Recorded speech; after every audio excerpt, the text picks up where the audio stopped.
Let's jump right into this explainer. Think about that salt shaker sitting on your dinner table right now. We're going to explore how that exact, simple, everyday seasoning actually ignited a massive, nationwide movement against colonial rule.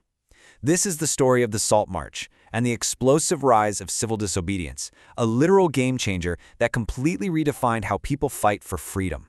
But, you really have to ask yourself, why start a revolution over salt, of all things? Out of all the deep, systemic grievances under colonial rule, it sounds kind of surprising at first glance to pin an entire national movement on a basic seasoning. But Mahatma Gandhi's choice of salt as the spark for this unprecedented civil disobedience, it was no accident. It was an absolute masterclass in political strategy and, frankly, human psychology. Section 1. The Power of Salt. Uniting a Divided Nation. Back in January 1930, Gandhi recognized a really fundamental problem. He needed one single, incredibly powerful symbol to unite a very diverse, heavily fragmented Indian society, one divided by class, region, and economic interests. So what does he do? He sends Viceroy Irwin a letter outlining 11 specific demands. And the genius here is that these weren't just narrow political goals. They were super wide-ranging, designed so that everyone, from the wealthiest industrialists to the poorest peasant farmers, could actually see themselves in this movement. But the absolute centerpiece, the big one, a demand to completely abolish the salt tax. And this quote brilliantly hits the nail on the head regarding why he chose it. Gandhi pointed out that salt was consumed by the rich and the poor alike. It was an absolute essential. He declared that taxing this fundamental necessity, along with a strict government monopoly over making it, revealed the absolute most oppressive face of British rule. It was an injustice that literally every single person felt, every single day. It basically shifted the whole abstract idea of imperialism into a very tangible, everyday grievance. Section 2.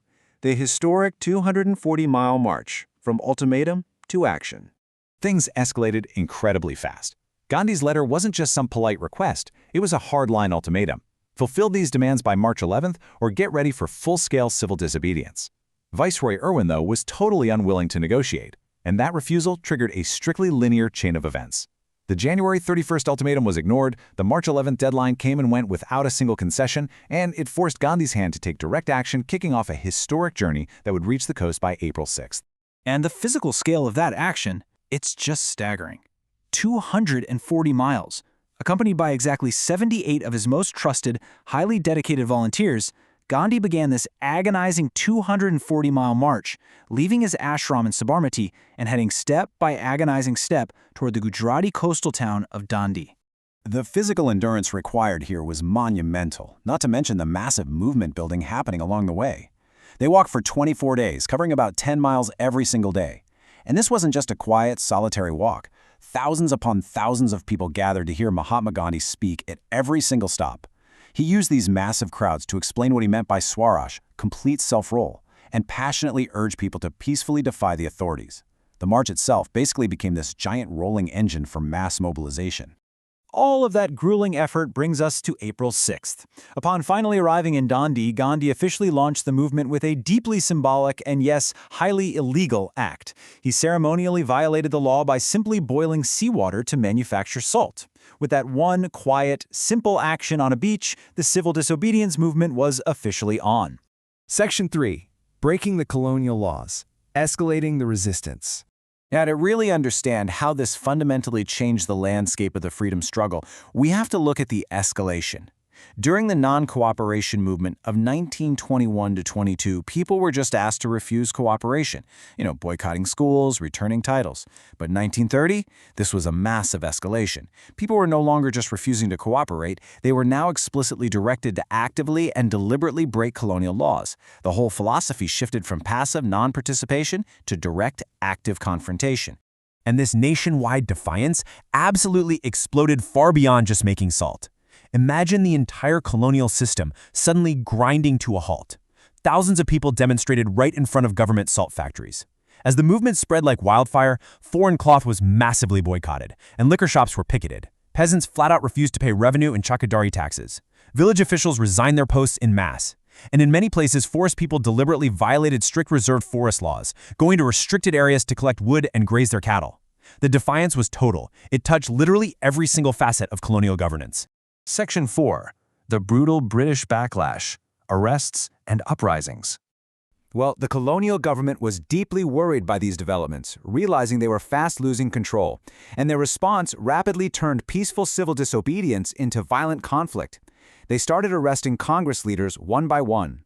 In April 1930, the arrest of Abdul Ghaffar Khan, a very devout disciple of Gandhi, led to massive, angry crowds demonstrating in the streets of Peshawar. They literally faced down armored cars and police firing, and many were tragically killed. Then, just a month later in May, when Mahatma Gandhi himself was arrested, industrial workers in Sholapur retaliated by attacking police posts, municipal buildings, law courts, and railway stations, basically striking out at the very structures that symbolized British rule.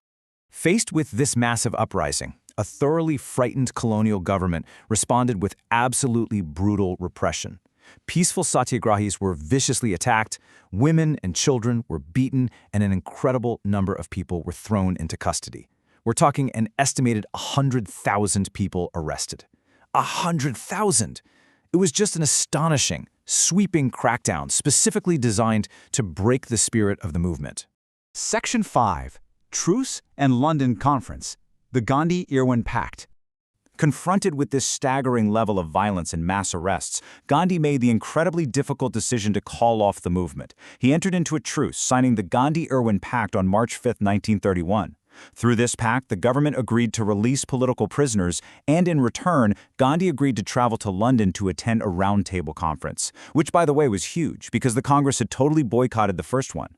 So in December 1931, Gandhi heads to London. But the negotiations broke down entirely, and he returned to India deeply disappointed by the lack of any meaningful progress. Section 6. The movement loses momentum, a new cycle of repression. Back in India, Gandhi discovered a completely harsh new reality.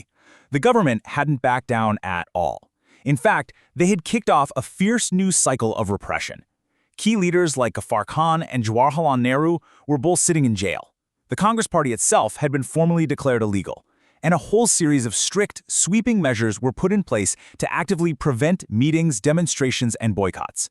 It was a completely hostile, suffocating environment.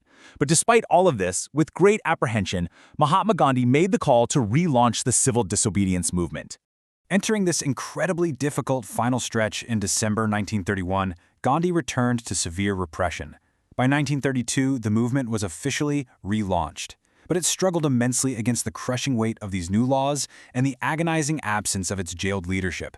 For over a year, it continued to fight the good fight, but it just couldn't sustain its earlier explosive power. The widespread enthusiasm was basically smothered by the sheer force of the state, and the movement ultimately lost its momentum by 1934. So, as we wrap up this explainer, it's true the immediate movement may have faded in 1934, but it leaves us with a truly fascinating question to ponder. How did the simple act of boiling a handful of seawater permanently crack the foundation of the British Empire?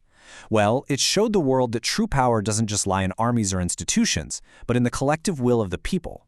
It's a profound testament to the enduring power of unified defiance and a crucial historical turning point that I highly encourage you to explore further.